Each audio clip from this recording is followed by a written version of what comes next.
A program here in Cleveland that equips police with crisis intervention skills. But our investigation found it was not being implemented as it should be. And when it fails, it puts both police and the mentally ill at risk. Help for Tanisha. I just want to get help for my daughter. Tanisha Anderson's mother remembers the family's call for help. What type of mental illness does she suffer from? Bipolar schizophrenia. Okay, is she taking her medication? Yes. Okay. Yes, not working. Tanisha was not just my daughter, she was my friend. She was my confidant. She was my world. And it changed my world. Her daughter was bipolar and schizophrenic. Family members described her condition in detail to dispatchers. She just came home from a mental asylum. Cleveland police officer Scott Aldridge responded. This certificate shows Aldridge was trained how to successfully avoid violent and potentially deadly confrontations.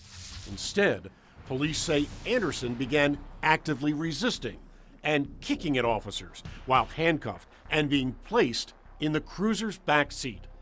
A medical examiner report found she died from sudden death associated with physical restraint. Do you feel that help was provided in any way? No, it was not provided in any way. She did not get the help she needed. Tanisha Anderson's death raises serious questions into just how effectively Cleveland's crisis intervention teams function and how it's carried out within the Cleveland Police Department. How was that handled? Poorly. Michael Baskin oversees the National Alliance for Mental Illness in Cleveland. It would seem that if she was expressing symptoms, which I understand she was, I wasn't at the scene so I don't know, then putting her in a hold and putting her on the ground doesn't seem like a fit for someone who may be experiencing a tremendous amount of anxiety. As I understand, she was diagnosed with schizophrenia. Records show both Aldridge and his partner are facing potential discipline for failing to call for an ambulance in a timely fashion when Anderson was in need of medical assistance. They're human beings. They're a person, and they should be treated like anyone else. Just because they have a problem or a mental illness doesn't make them less of a person. Tammy Mays.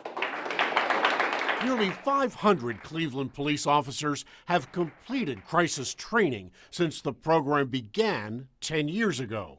A program launched by then Police Chief Michael McGrath. At the same time, the department was facing cutbacks and layoffs.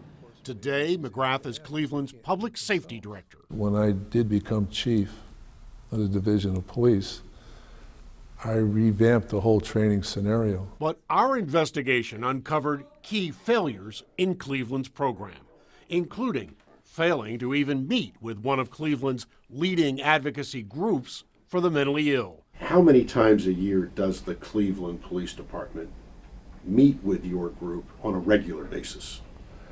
Well, they don't meet with us, NAMI, at all. How many times would you say you met on a monthly basis with, let's say, Michael Baskin? Oh gosh, I couldn't say. Every month? Every other month? No, I honestly couldn't say. This Department of Justice report raises serious questions about how well crisis training has been implemented within the department. Experts we spoke with told us when that fails, it puts both the mentally ill and police at risk. What does this report I suggest? think it says that there needs to be more interactive with community engagement, and it needs to be real. Candidly, this program was brought to me in 95 and 96 when I was in charge, and I didn't do it. Why?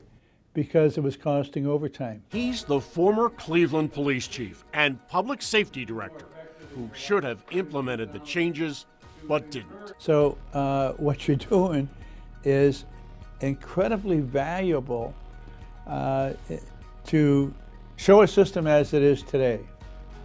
And it's You know, it's going to be broken in a number of parts, or not even working in some parts.